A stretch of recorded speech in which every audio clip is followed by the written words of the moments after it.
प्राचीन समय की बात है। एक समुद्र के किनारे एक गुरु अपना आश्रम बनाकर रहा करते थे। हजारों शिष्य उनसे ज्ञान ग्रहण करने के लिए दूर दूर से उनके पास आकर रहते थे। गुरु का ज्ञान देने का तरीका भी बड़ा ही अनूठा था। शुरुआत में वो अपने शिष्यों को उपदेशों के माध्यम से ज्ञान देते थे। उसके बाद वो अपने शिष्यों को उस ज्ञान का अनुसरण करने के लिए कहते थे। उस ज्ञान को अपने व्यवहारिक जीवन में उतारने को कहते थे। एक बार उस आश्रम में एक सम्राट अपने बेटे को लेकर पहुंचा। उस सम्राट ने उस गुरु से प्रार्थना की कि आप मेरे बेटे को अपने आश्रम में रहने दें और अपने तरीके से उसे ज्ञान दें। उसे इस आश्रम में बिल्कुल भी ऐसा नहीं लगना चाहिए कि वो किसी सम्राट का बेटा है। उसे बिल्कुल साधारण शिष्यों की तरह ही ज्ञान देने की कृपा करें। गुरु ने मुस्कुराते हुए कहा कि सम्राट, ज्ञान इसी तरीके से लिया जा सकता है। अगर तुम अपने आप को दूसरों से बड़ा समझोगे तो तुम ज्ञान ग्रहण नहीं कर पाओगे। अगर तुम्हें ज्ञान ग्रहण करना है तो तुम्हें दूसरों की तरह अपने आप को साधारण समझना होगा। यही ज्ञान ग्रहण करने की सबसे पहली सीढ़ी होती है। तुम निश्चिंत रहो, आज से तुम्हारे बेटे की जिम्मेदारी मेरे कंधों पर रही। ये कहकर गुरु सम्राट के बेटे को अपने साथ लेकर समुद्र के किनारे टहलने के लिए निकल गए। आश्रम के बाकी सभी बच्चे उस सम्राट को देख रहे थे। सम्राट अपने बेटे को अपने रथ पर बिठा कर लाया था, जिससे सभी बच्चे समझ गए थे कि ये लड़का सम्राट का बेटा है। इसी वजह से आश्रम के सभी बच्चे सम्राट के बेटे की तरफ आकर्षित हो गए थे। जब गुरु सम्राट के बेटे को लेकर समुद्र पर टहल रहे थे तो सम्राट का बेटा अचानक फूट फूट कर रोने लगा, क्योंकि अभी वो सिर्फ 12 वर्ष का था और 12 वर्ष की आयु में उसके पिता उसे अपने से दूर छोड़कर चले गए थे। ये सदमा वो बच्चा सहन नहीं कर पा रहा था। वो नहीं समझ पा रहा था कि उसके पिता उसकी भलाई के लिए उसे उस गुरु के पास छोड़कर गए हैं। उसे रोते हुए देखकर गुरु ने कहा कि बेटा, मैं तुम्हें चुप नहीं करूंगा। हो सकता है कि आज मैं तुम्हारे आंसू पोंछ दूं, लेकिन कल तुम फिर अपने आप को अकेला पाओगे। याद रखना, जीवन में इंसान अकेला आता है और अकेला ही जाता है। जितनी जल्दी जो इंसान इस बात को समझ लेता है, वो उतनी जल्दी आत्मज्ञान के रास्ते पर निकल पड़ता है। गुरु ने अपनी बात आगे बढ़ाते हुए कहा कि जो इंसान अकेला रहना सीख लेता है वही खुद से प्यार कर पाता है, और जो खुद से प्यार करना जानता है वो किसी के भी जाने का अफसोस नहीं करता, क्योंकि वो खुद से ही प्यार करता है। धीरे धीरे तुम आश्रम के माहौल में ढल जाओगे। शुरुआत में तुम्हें समस्या आ सकती है, लेकिन कुछ दिनों के बाद तुम इसे आत्मसात कर लोगे। उसके बाद तुम्हें यही जगह बहुत अच्छी लगने लगेगी। ये जगह तुम्हें अपनी महल जैसी लगने लगेगी। संध्या हो चली थी। समुद्र के दूसरे छोर पर सूरज छिपने लगा था और अपनी लालिमा पूरे आसमान में बिखेर रहा था। बड़ा ही सुंदर दृश्य था और गुरु उस शिष्य को अपने साथ लेकर आश्रम में वापस लौट आए। उस शिष्य को भी थोड़ी सांत्वना मिली, क्योंकि गुरु की आंखों में एक अभूतपूर्व शांति झलक रही थी। और जब हम किसी एकांतवासी गुरु की आंखों में वो शांति देख लेते हैं तो हमारे हृदय पे से भी सारा भार हट जाता है। मन एकदम निर्मल हो जाता है। जब सम्राट का बेटा रात्रि का भोजन करने के लिए भोजन कक्ष में पहुंचा तो आसपास के सभी शिष्य उसके पास आने लगे। उन सभी को पता था कि ये सम्राट का बेटा है और अगर हम इससे दोस्ती कर लेते हैं तो उससे हमारा बहुत फायदा होने वाला है। यही सोचकर आश्रम के ज्यादातर बच्चों ने उसे घेर लिया था।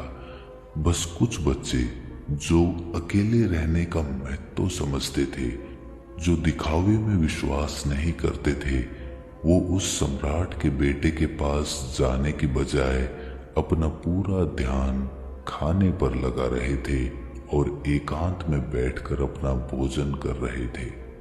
कुछ दिनों के बाद सम्राट के बेटे की आश्रम के ज्यादातर बच्चों के साथ दोस्ती हो गई। अब वो आश्रम में उन बच्चों के साथ घूमता, उन्हीं के साथ अपना ज्यादातर समय बिताता।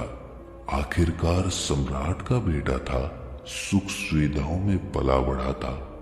आसपास बहुत से दास और दासियां होते थे।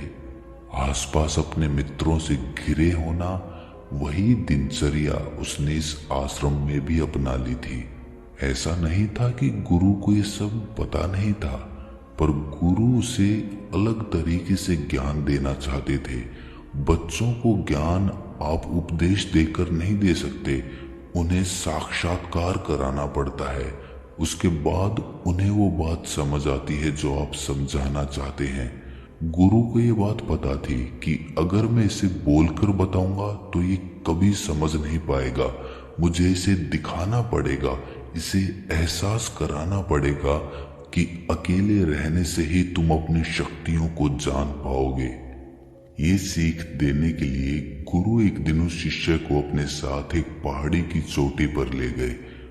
पहाड़ी पर पहुंचकर गुरु ने उस शिष्य से कहा कि अब तुम्हारा ज्ञान पूरा हो चुका है, बस एक आखिरी रात तुम्हें यहाँ पर बितानी होगी। उसके बाद अगले दिन शाम को मैं तुम्हारे राजमहल में तुमको पहुंचा दूंगा। वो बच्चा तो ये सुनकर बहुत खुश हो गया कि अब मैं वापस अपने राजमहल चला जाऊंगा। फिर से मेरे दास और दासियां, सारी भोग की वस्तुएं मेरे पास होंगी। उस शिष्य ने गुरु से पूछा कि गुरुजी, मुझे आज रात आप यहाँ पहाड़ी पर क्यों छोड़ रहे हैं? आखिर मुझे कौन सा आखिरी ज्ञान यहाँ से मिलेगा? गुरु ने मुस्कुराते हुए कहा कि यहाँ पर चट्टान के पीछे तुम्हें छिपकर बैठना होगा। यहाँ पर रोज रात को एक बाज आता है, तुम्हें उस बाज को देखना है, बड़ी गौर से देखना है, हर गतिविधि देखनी है। और उस बाज को देखने के बाद अगले दिन अगर तुम उस बाज की खूबियां मुझे बता पाए तो मैं तुम्हें तुम्हारे राजमहल वापस भिजवा दूंगा। और हाँ, सुबह आने से पहले एक बात पर और ध्यान देना है। एक चरवाहा यहाँ पर अपनी भेड़ों को चराने के लिए आता है, तुम्हें उन भेड़ों की गतिविधियां भी देखनी है। याद रखना, बाज की गतिविधि रात को और भेड़ों की गतिविधि सुबह। अगर तुम दोनों की गतिविधि ध्यान से देखकर मुझे बता पाए तो तुम इस आश्रम से हमेशा के लिए आजाद हो जाओगे। तुम्हारा ज्ञान पूरा हो जाएगा। मैं तुम्हारे पिता को कह दूंगा कि ये बच्चा हमारे आश्रम का सबसे ज्ञानी बच्चा है। ये कहकर गुरु अपने आश्रम में वापस लौट आए और वो बच्चा वहीं पर उस चट्टान के पीछे खड़ा हुआ उस बाज का इंतजार करने लगा। काफी वक्त बीत जाने के बाद वहां पर एक बाज अपने बच्चों के साथ पहुंचा। सम्राट के बेटे ने पूरी रात उस बाज की गतिविधि बड़े ही ध्यानपूर्वक देखी और सुबह होने के बाद जब चरवाहा वहां पर अपनी भेड़ों को लेकर पहुंचा तो उसने एक अभूतपूर्व दृश्य देखा। उसने देखा कि वो बाज भेड़ के एक मेमने को अपने पंजों में दबाकर आसमान में उड़ गया। उसने उस भेड़ के बच्चे का शिकार कर लिया था। ये सारा दृश्य देखकर वो बच्चा आश्रम में वापस अपने गुरु के पास पहुंचा। इससे पहले कि गुरु से कुछ पूछते, उसने गुरु को प्रणाम करते हुए कहा कि गुरुदेव, आप आश्रम के सभी बच्चों को यहाँ पर बुला लीजिए। मैं सब लोगों को बताना चाहता हूं कि मैंने क्या देखा।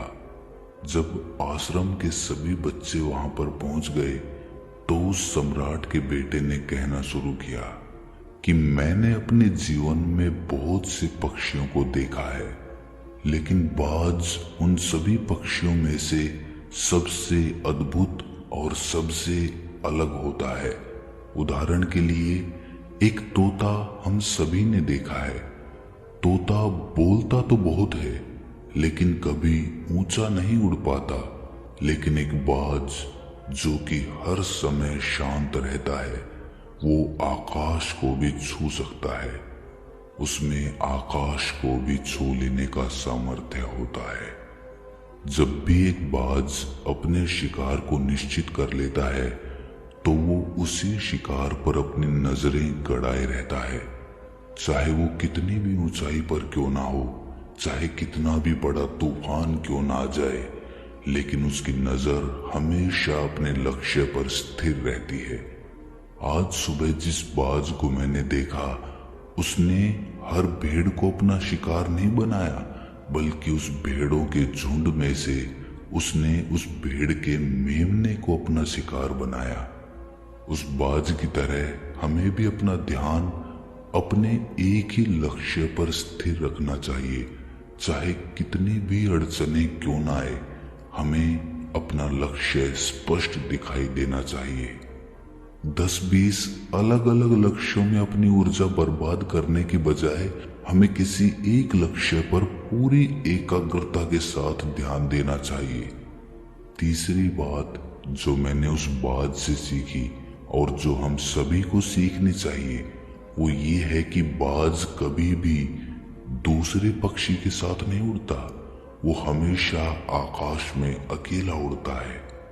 इससे हमें ये सीख लेनी चाहिए कि हमें कभी भी छोटी सोच वाले लोगों के साथ नहीं रहना चाहिए। आखिरकार हम भी वही बन जाते हैं जिनके साथ हम रहते हैं। इसीलिए या तो बड़ी सोच वालों के साथ रहो या फिर अकेले रहो, क्योंकि जब हम अकेले रहते हैं तभी हम खुद की ताकत और खुद की कमजोरियों को जान पाते हैं।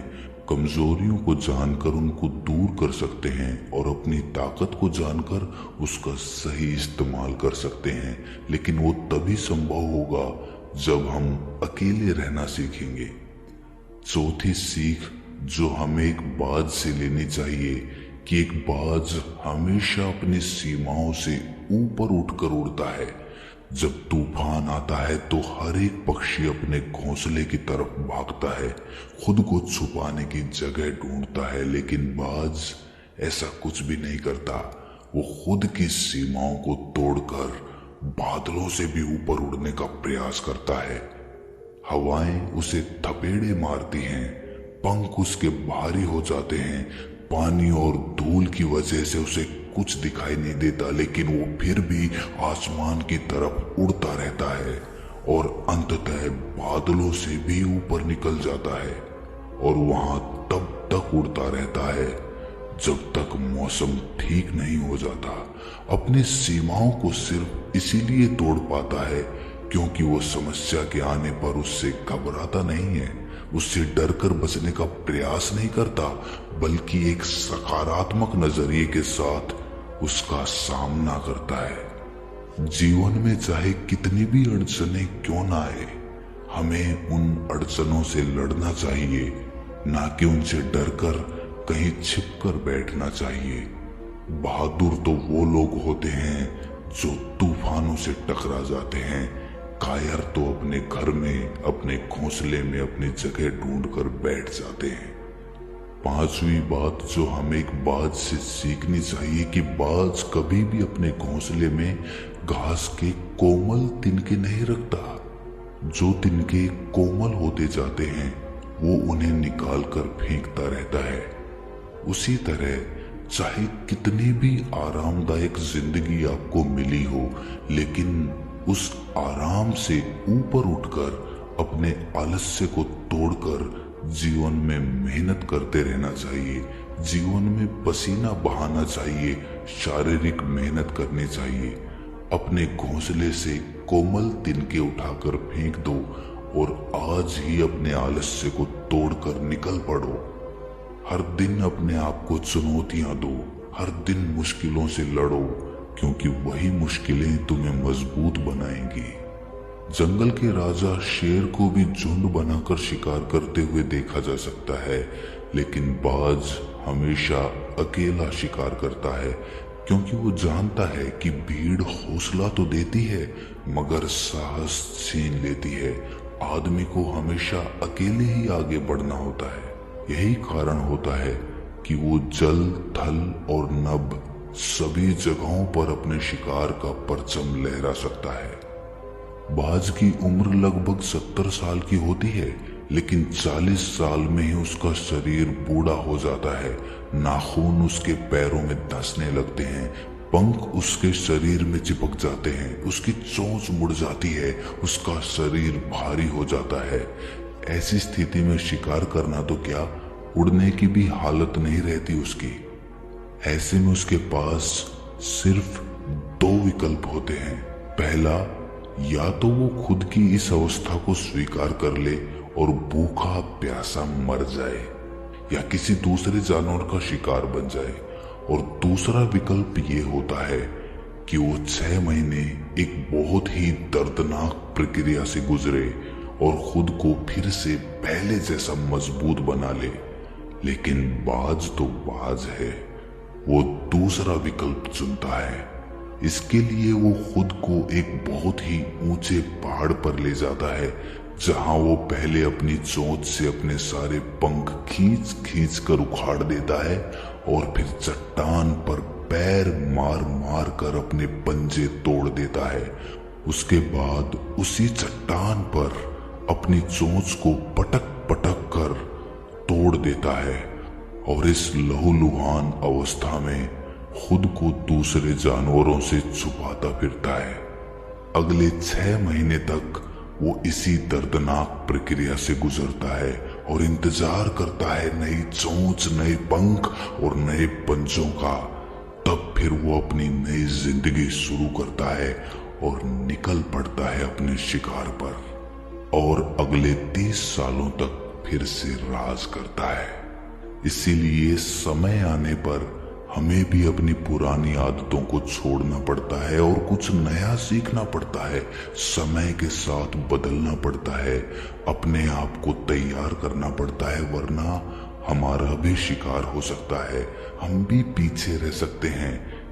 इसके बाद सम्राट के बेटे ने भेड़ों की विशेषता बताते हुए कहा कि भेड़ हमेशा झुंड में चलती है। उन्हें झुंड में एक साथ चलने से हिम्मत मिलती है, लेकिन जैसे ही उन पर शिकार होता है वैसे ही वो भीड़ तितर बितर हो जाती है और उस पूरी भीड़ में से एक भी भेड़ अपने साथी की मदद करने के लिए वापस नहीं लौटती। इससे हमें ये सीख मिलती है कि हमारे साथ कितने भी लोग खड़े हों, किसी पर भी यकीन नहीं करना। यकीन करना तो खुद पर करना, क्योंकि बुरा समय आने पर वो भीड़ कब तितर बितर हो जाएगी आपको पता ही नहीं चलेगा। गुरु को प्रणाम करते हुए सम्राट के बेटे ने अपने गुरु से कहा कि गुरुदेव, अगर मुझसे कोई सीख रह गई हो तो कृपा करके आप बताने की कृपा करें।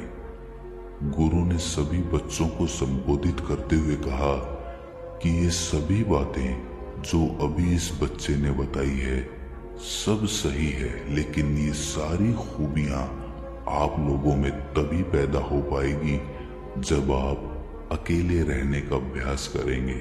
आपने देखा होगा कि बाज कभी भी किसी दूसरे पक्षी के साथ नहीं रहता, ना ही किसी के साथ अपनी जोड़ी बनाता। वो आसमान में अकेला उड़ता है और अकेला उड़ने की वजह से वो अपनी ताकत और अपनी कमजोरियों को जान पाता है। इसके बाद गुरु ने अपनी बात खत्म करते हुए कहा कि मैं आज रात इस सम्राट के बेटे को इसके राजमहल में छोड़ने के लिए जा रहा हूं, क्योंकि इसकी सीख यहाँ पर पूरी हो गई है। और ये कहकर गुरु उस सम्राट के बेटे का हाथ पकड़कर राजमहल की तरफ रवाना हो गए और बाकी के सभी बच्चे उन्हें पीछे से जाते हुए देखते रहे। तो दोस्तों, कैसी लगी ये कहानी आपको? कमेंट सेक्शन में जरूर बताना, और अच्छी लगी हो तो इस चैनल को सब्सक्राइब करके नोटिफिकेशन बेल को जरूर प्रेस कर देना। तो मिलते हैं अगली कहानी में, तब तक के लिए अपना ख्याल रखें।